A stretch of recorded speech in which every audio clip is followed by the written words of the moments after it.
Hey everyone, this is Kevin D. Rodriguez, film critic of iCritic.net, and oh boy.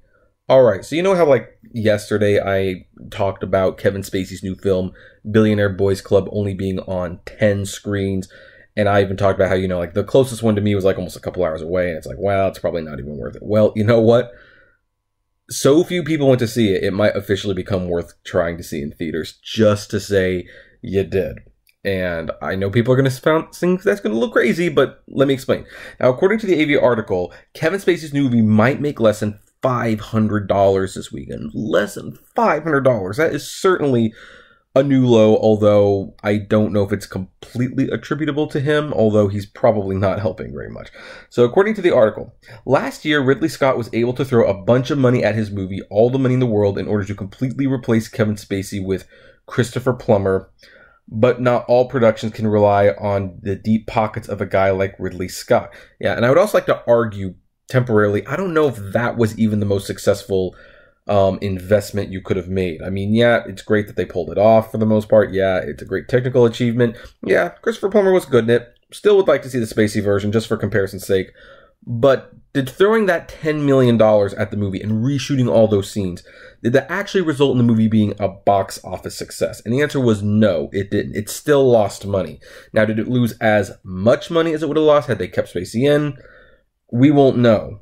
But the whole point of throwing all that money at the movie was to recoup the losses, to make it not a box office hit, and to get as many Oscar nominations for the movie, which it should have gotten more. It really should have. I think Michelle Williams got screwed out of that one. But all they gave it was for Christopher Plummer as kind of like a big screw you to Spacey. That's pretty much why he was nominated. That was a token thing. So I would like to argue temporarily that even if All the Money in the World could afford those reshoots, I don't think that's realistic in most cases. And even in their situation, I don't think it really ultimately helped anything. But continuing. One such movie is Billionaire Boys Club, a crime drama featuring Spacey that was filmed years ago and quietly dumped into a total of 8 theaters this weekend. Which is strange because I reported 10, now I'm hearing reports on 8. So either the initial report was wrong or a couple of theaters that did show it probably dumped it before the weekend was even up, although that wouldn't be too surprising as we continue. None of which are in New York or Los Angeles. Distribution company Vertical announced earlier this summer that it would be releasing Billionaire Boys Club as planned out of respect to the film's non-Spacey cast and crew who didn't know about the allegations against Spacey when the movie was filmed and who didn't deserve to have their work erased because of Spacey, who supposedly just has a small supporting role in the film, which is probably true, although he is still the biggest star, hence why the commercials still point out him as the second billed actor in the movie, and it also advertises him as Academy Award winner Kevin Spacey. Because when you got a small film and you've got a star, you know what? To hell with the accusations. That's still better than what you normally would have gotten. Despite Vertical's decision to stand by the film, audiences don't seem to care. According to The Hollywood Reporter, Billionaire Boys Club made only $126 on its opening night Friday, and will, quote, have trouble making much more than $425 once the whole weekend is taken into account. THR breaks that down to about $53 per each of the 8 theaters. And again, I was under the impression it was 10. So they did drop a couple screens. The opening is actually far worse, which comes out to an average of 6 tickets sold at each location across all of Friday, Saturday, and Sunday. That, to put it mildly, is real bad. Aside from Spacey, Billionaire Boys Club features Emma Roberts, Jeremy Irvine, Carrie Ells, Judd Nelson, and Billy Lord. So let's go back up to this, picture of when Spacey looked respectable to people. And first of all, I do want to reassess that I don't think the movie failing is completely Spacey's fault.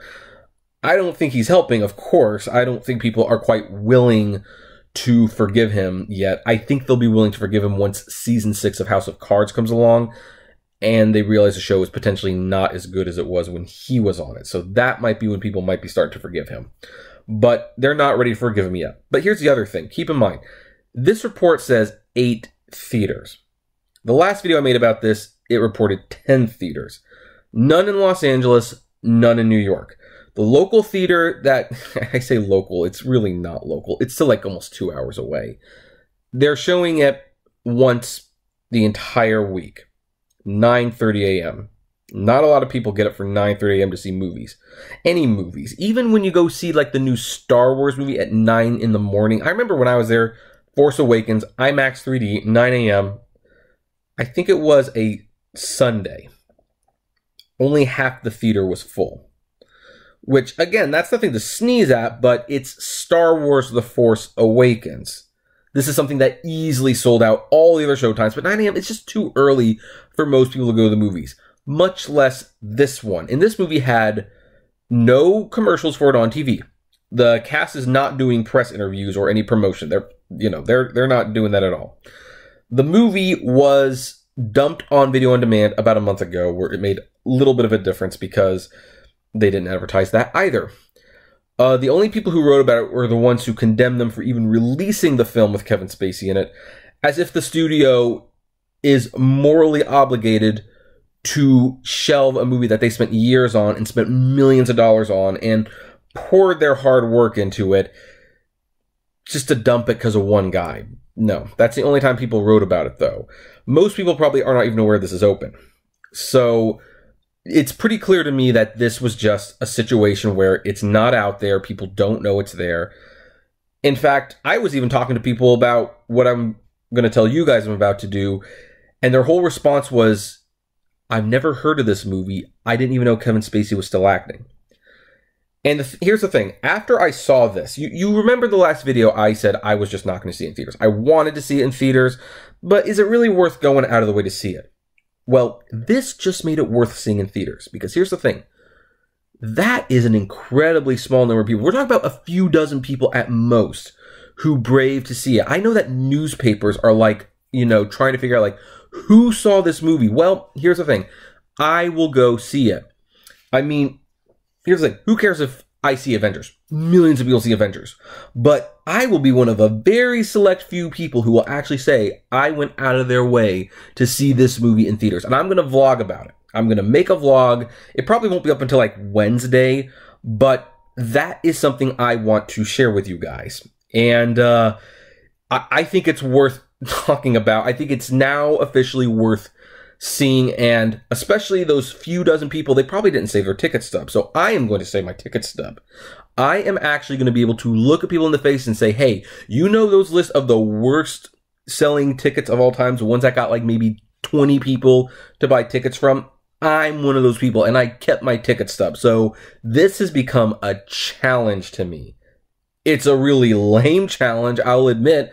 My life might not be that interesting that this all of a sudden got exciting. But now that I've heard how little money it's made, how terribly bad it's done, I am going to make it a point to see it. I'm going to make it a point to see it. I am going to make it a point to vlog it, and I'm going to share the experience with you on this channel. But again, back to the original topic, $500 is extremely, extremely bad. But I don't know if it's completely Kevin Spacey's fault. Again, I thought it was on 10 theaters. Now they're saying it's, 8.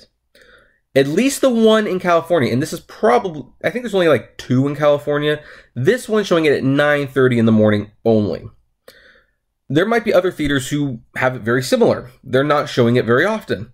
And no one knows it's out there, and no one knows what it is. And I truly honestly think that if there had been a little bit of an not awards campaign, but just a little bit of advertising, if it was on like maybe at least in an LA theater or a New York theater, I don't think the screening would have been nearly as bad. But this is also not the first time it's happened. You can look up Wikipedia. There are actually movies that have made less money. And in fact, there was one movie that Katherine Heigl was in. I don't remember the name of the movie, but I think the entire lifetime gross of that movie was like, I think $86 or something like that. And it was confirmed that Heigl bought 2 of the tickets herself for her and her boyfriend at the time. So, yeah, it happens sometimes. It's rare, especially when you have like a big star like this. But now I'm going to pass the question to you. Do you think it was Kevin Spacey that torpedoed this movie? Or do you think it was the lack of release, the lack of advertising, the fact that it was on video on demand first, or a combination of all the above? I would love to know. So comment below, like, favorite, share, subscribe. I just said that with a southern twang. I don't know why, folks. If you enjoy my videos, consider becoming a Patreon member. It's totally optional, but even as little as $1 a month goes a long way to helping the channel run smoothly. And as always, flame responsibly. Have a good one.